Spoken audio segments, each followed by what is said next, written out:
WROW, Albany, New York. And now, another tale well calculated to keep you in suspense. The target, a solidly built two-story brick building on the edge of the industrial section of the city. The obstacle, 3 locked iron doors and 12 armed guards. The prize, $3 million in cash. The problem? To penetrate past the 3 locked doors and the armed guards and emerge safely with the money. The answer?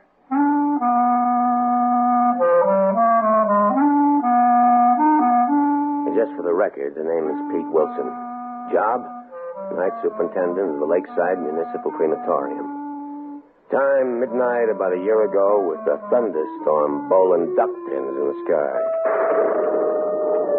I was reading the Western in my little office by the front door. My job was a nice, quiet one. We hardly ever had any customers at night. My entire staff, Danny Maxwell, was mopping the reception room when I heard the door open and someone come in. Then the daddy of all thunderbolts lifted me out of my chair. And whoever had come in spoke to Danny. Hey, did you see that flash? Bright enough to be Judgment Day. I guess it was Judgment Day, all right. For some people, that is. Did you know 2 people died just since you come in the door? They did, huh? Died where? Someplace in this country. Now 1 more has died. That makes 3. Now it's 4. That's the mortality rate for this country, 4 a minute. For the city, it's 1 every 30 minutes. 2 an hour. 48 every day. And you'll be one of them if you keep up this line of chatter. I want to see your boss. Get him out here. It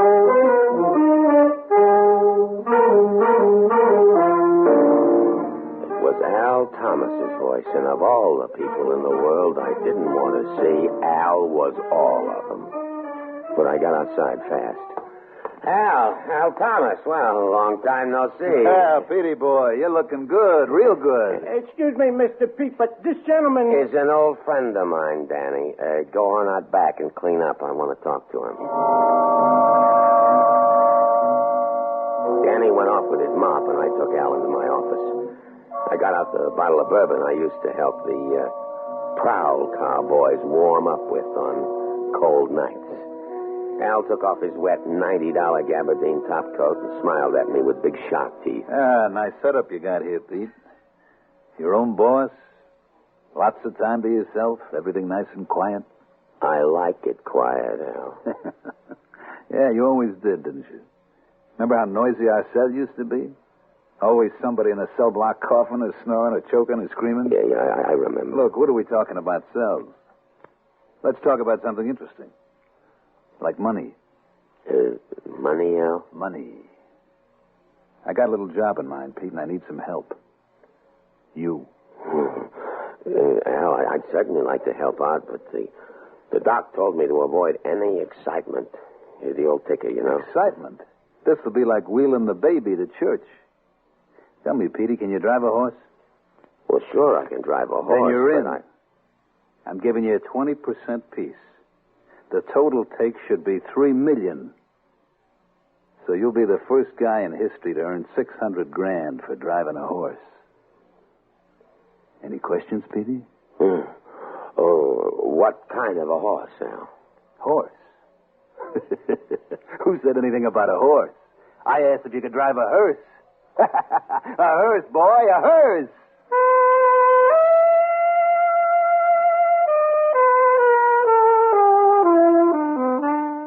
The last thing I wanted was to get back into the business. And the last person I wanted to get back into it with was my old cellmate, Al. But if he wanted me, I was stuck.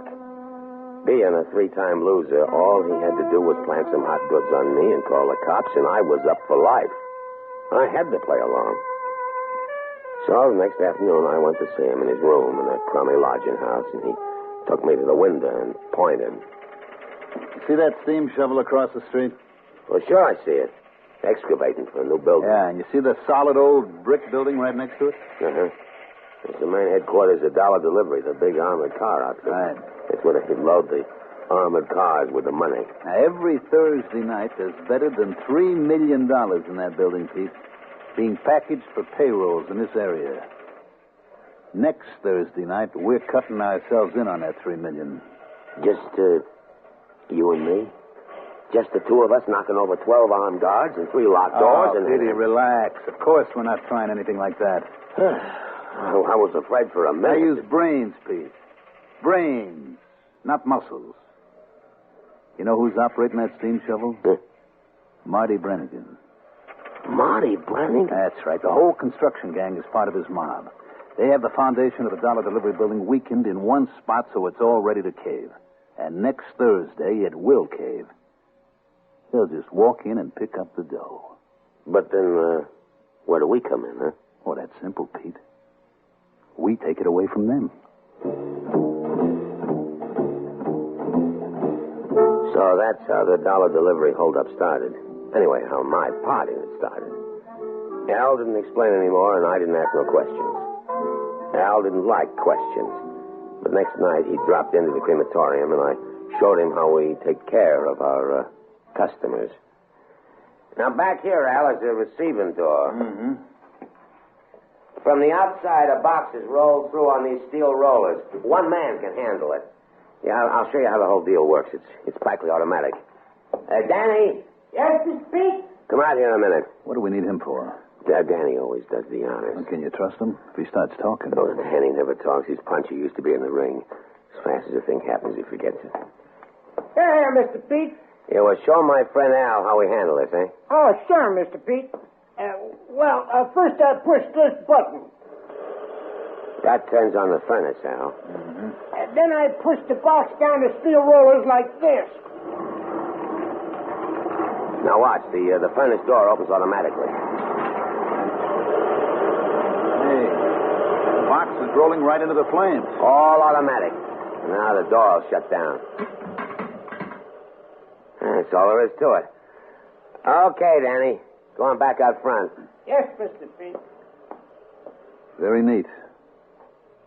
What's down these stairs? Well, that's the storage room. We keep cleaning supplies down there, urns, stuff like that. Good. We'll hide the money down there. Hide the money here? You heard me. We got to hide it someplace, Pete. This is one spot it won't be looked for. That's all then till Thursday night. Oh, except I'll need an official form. Well, what kind of official form, Al? The regular kind. Authorizing a cremation. I wished I knew what Al was figuring on. But like I say, Al didn't like questions. When I thought about the job, taking $3 million away from Marty Brannigan's mob, I went hot and cold. I wanted to bow out, but didn't know how. Al wanted me to help for some reason, and what Al wanted, he got. So I sweated it out, and finally Thursday night came, and along about midnight, I found myself in Al's room watching the dollar delivery building across the street. A truck drove up to it and inside. There goes one of the armored cars inside now to pick up a payroll delivery. Any minute, Marty Brannigan will make his move. Everything seems so quiet. What do you want, a brass band? Keep quiet and listen. That's Marty Brannigan getting inside. His boys are in there now. Now, if we don't hear any shooting or an alarm, by the time I count to 10, they pull it off. 1, 2, 3, 4, 5, 6, 7, 8, 9, 10. Okay, they've done it. Now it's time for us, Pete. Come on. Well, where to, Al? To buy a quart of milk, chum.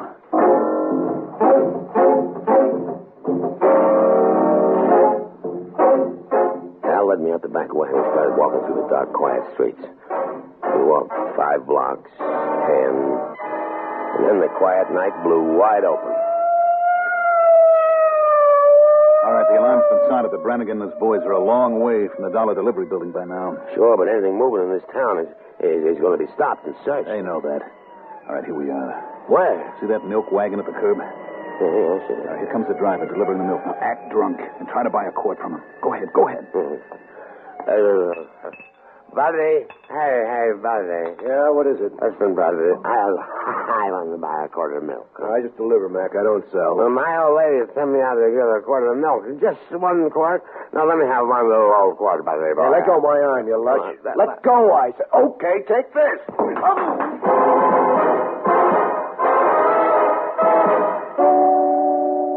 Just as the milkman slugged me, Al stepped in from behind and laid a sap over his ear.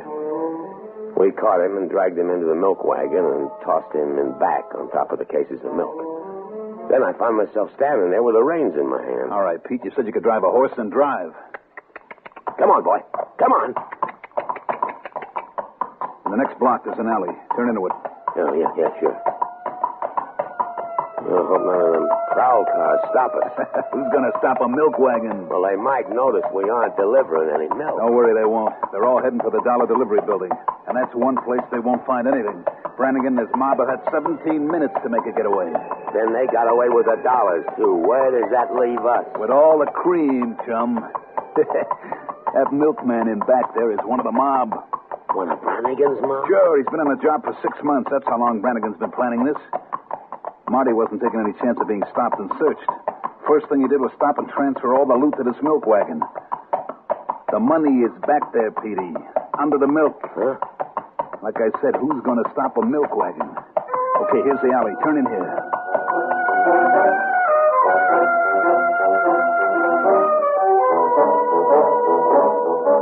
I turned the horse into the alley. It was lined with garages. I maneuvered the horse and wagon into one of them, and Al slammed the door shut. Well, I took time to mop my brow. Al was already opening the door into the next garage. Hey, Pete, come here and look. Yeah, sure. At what? In there. All parked and ready. Holy cow. It's a hearse. That's right, a nice, respectable-looking hearse. And in that hearse is a plain pine coffin. Petey, we're going to fill that coffin with $3 million. Then we'll drive it to the crematorium. We'll unload the box and hide the money in the storage room, then put the coffin through the furnace just as if it was a legitimate customer. I got all the documents. Made out for Albert G. Cash. Albert G. Cash of Dorchmont.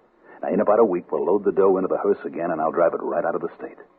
Nobody's going to suspect the hearse, Petey. Okay, let's get busy. We got to put Mr. Cash in his coffin.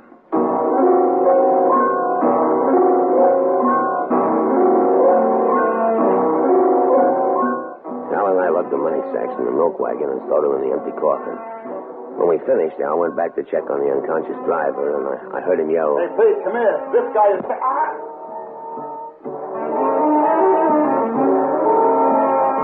By the time I got there, Al Thomas was stretched out on the garage floor, and the milkman was gone, running. I didn't have time to wonder about him. I had to look after Al. He had an ugly gash in his head, and the blood was pouring down his face. I mopped off the blood and lugged him to the hearse, where I stretched him out on the front seat. He shook his head groggy and tried to sit up. You slugged me, Pete. You waited for me. Slugged me. Now, take it easy, Al. Don't try to talk. We got to get the dough hid. And you got to get me back to my room. You need a doc. You're hurt bad. No, Doc. Get the dough to the crematorium and hide it. Oh, come on. Get going.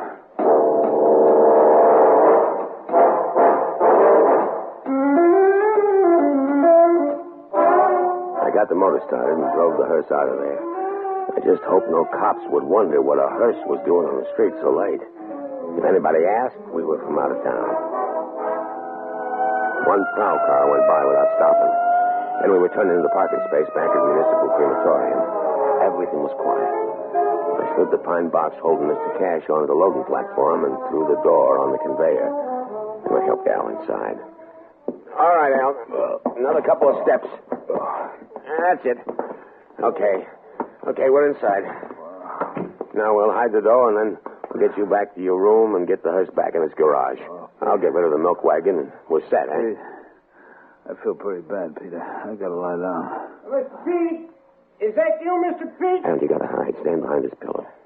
Mr. Pete? Oh, there you are. Yeah. Well, what is it, Danny? I got the front all cleaned up. You want me to clean up back here now? No, not yet. Later. Hey, is that a customer come in that box? Yeah, it's Mr. A.G. Cash at Dorchmart. Now, look, Danny. pretty late to be receiving customers? Well, it's a rush job, but the family's leaving town in the morning. And then now go sleep out the chapel and stay there until I call you, huh? Well, sure, Mr. Pete. Do I do the honors? Later, and then I'll beat it. All right, Al, you can come out now. Danny's gone. Yeah, what's the matter? You look so funny. Al.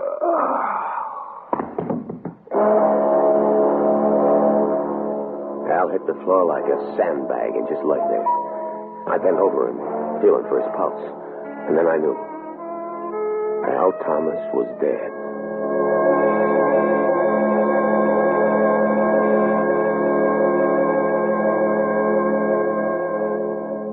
In just a moment, we will return for the concluding act of Suspense.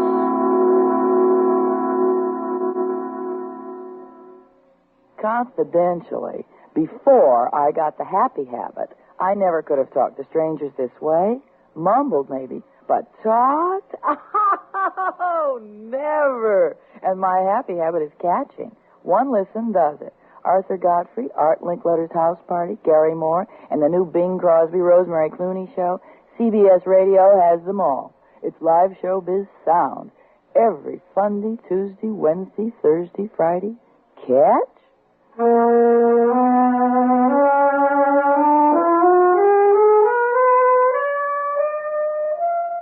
Al was dead, all right. Sometimes a skull fracture has a delayed effect like that. I turned hot and then cold. There was a buzzing in my ears. Now I had a cold corpse, $3 million in hot cash, and an unexplained hearse on my hands. If I could juggle them all fast enough, I was a millionaire. But if I fumbled, well, who'd ever believed I hadn't killed Al for the loot? I'm up my face. Should I? Shouldn't I? Could I? Couldn't I? I began to think I could do it. I could hide Al and the money in the storeroom, burn the coffin, get rid of the hearse, and then... Mr. Pete! Huh? Mr. Pete! Yeah. What is it, Danny? There's 2 cops out front asking for you. 2, the cops? Officer Hunt and Officer Connell. They want to ask you some questions. Oh, okay. Tell them I'll be right in.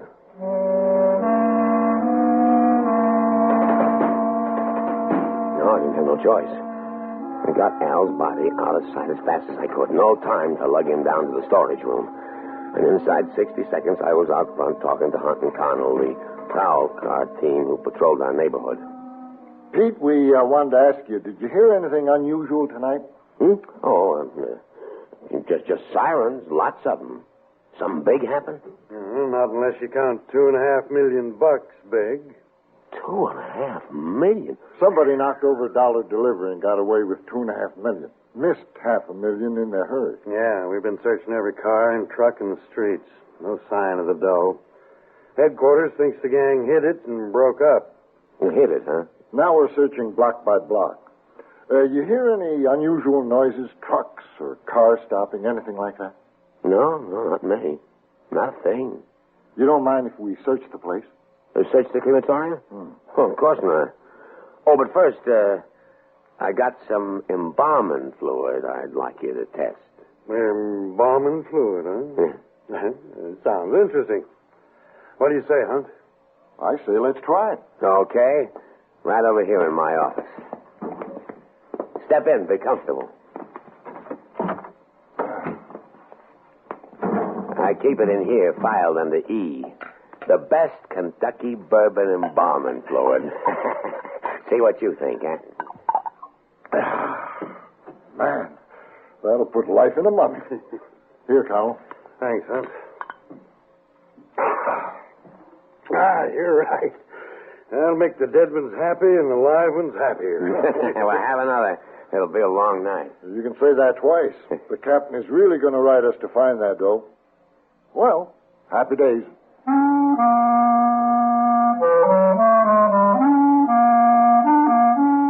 They each had another drink and then went out to look around.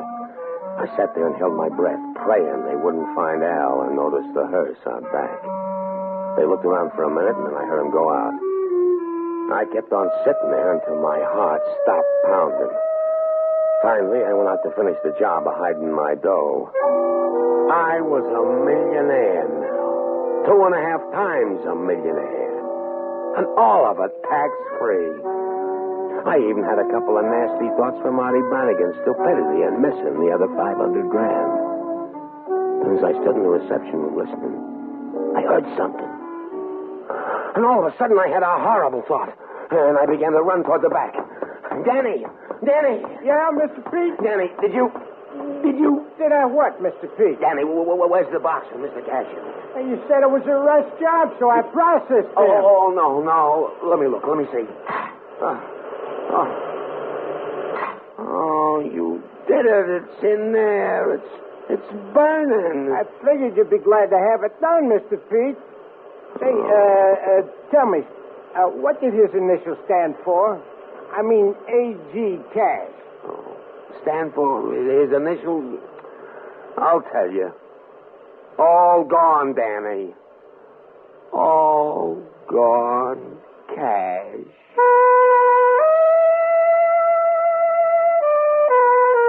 Yes, it was all gone, all right. The whole $2.5 million. Cremated. Well, I was passing out drinks to Hunt and Connell. Well, the dollar delivery boys and the feds finally caught Marty Brannigan and his mob. But they never would buy the story that Marty didn't have any idea where the money went to. Tell them to look in the urn on the top shelf of the storage room of the Lakeside Municipal Crematorium. Has the name A.G. Cash on it. I don't suppose they'll be able to do much with the nice white ashes in the urn. But ask them to be gentle with them. They're not only the most expensive ashes in the world, but they're also all that's left of Al Thomas. Because the only place I could hide Al in a hurry was to undo the trick lid of the coffin and put Al on top of the money and then latch it shut again. So Al and the dough went in the furnace together. Anyway, he died rich. And I like to think he made a liar out of those jerks who go around saying you can't take it with you. If anybody ever took it with him, it was that.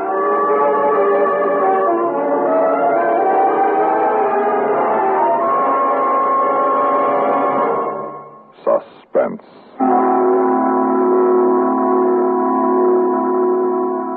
You have been listening to Coffin for Mr. Cash, written for Suspense by Robert Arthur. In a moment, the names of our players and a word about next week's story of Suspense.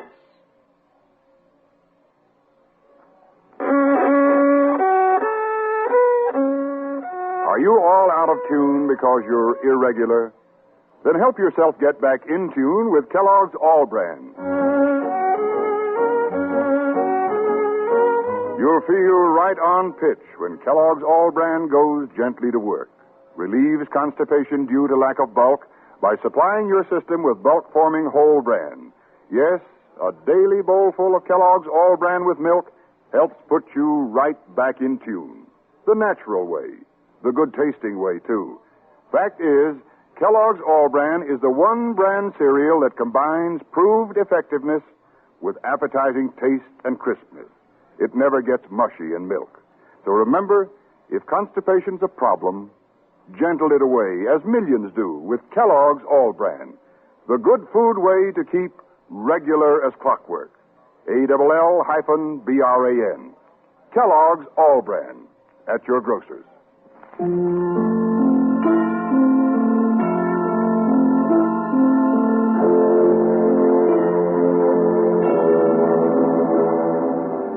Heard in tonight's story were Leon Janney as Pete Wilson and Mandel Kramer as Al Thomas.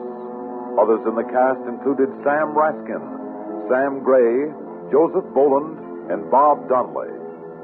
Listen again next week when we return with A Shipment of Mute Fate by Martin Storm.